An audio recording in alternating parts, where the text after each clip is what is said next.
travel with me from Nairobi to Kampala, Uganda on this brand new Marco Polo bus. Today's driver is Idi Mbaha, one of the best long distance drivers in Kenya. We left Nairobi at exactly 3:34 p.m, ready for a long journey that will take about 17 hours on the road. This bus was making its first trip from Nairobi and many people came out to see it. Some were taking photos, others were recording videos. We used Race Course Road, passed through Pangani, then joined Wangari Maathai Road towards Parklands. Nairobi looks very beautiful, especially when there is less traffic on the main roads. But speaking of traffic, we ran into a big one on Waiyaki Way. Once the traffic cleared, we got back on the road and tried to make up for the time we had lost. Our first stop was at Gitaru, where we picked up a passenger before continuing. Soon we were descending into the Great Rift Valley and the views were simply amazing. This country is truly beautiful. At that point we were told that there was heavy traffic in Naivasha and we needed to look for another route. We decided to try the Olkalau route. We passed several villages along the way. I cannot remember most of their names except this one that clearly had its sign showing. Later we realized that we had missed a turn and almost ended up in Nyandarua. We reversed, got back on track and took the exit that led us to Lanet. Within a few minutes we were already in Nakuru town. We stopped here for a short break to use the washrooms and grab some refreshments. I went into this restaurant and bought some food and passion juice. The rice and the meat were really good. After that I washed everything down with a cup of tea. Chai ni lazima. 15 minutes later we were back on the road feeling fresh and full. We passed through a quiet Nakuru CBD, stopped briefly to pick up more passengers and continued with the journey. From there we branched at Mau Summit, passed through Kericho town and by midnight we were already in Kisumu Dala. At that point another driver took over and he was also very professional. By 2 a.m. we arrived at the border town of Busia.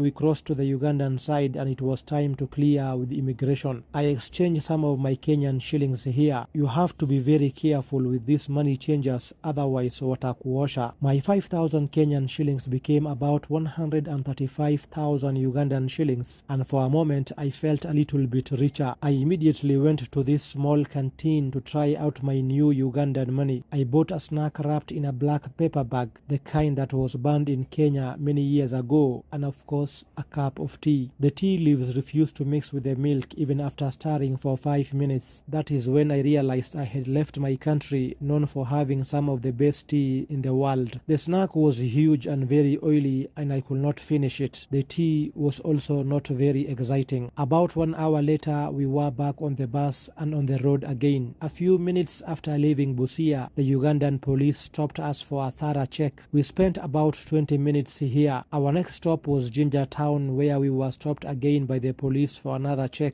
Within the same town of Jinja, we were stopped again by the police and lost almost 10 more minutes. Soon the morning was approaching and the darkness slowly began to disappear. Finally we arrived in Kampala town at exactly 7:40 a.m, feeling sleepy and tired. Later I had a short interview with Idi Mbaha and asked him a few questions, including his favorite bus company.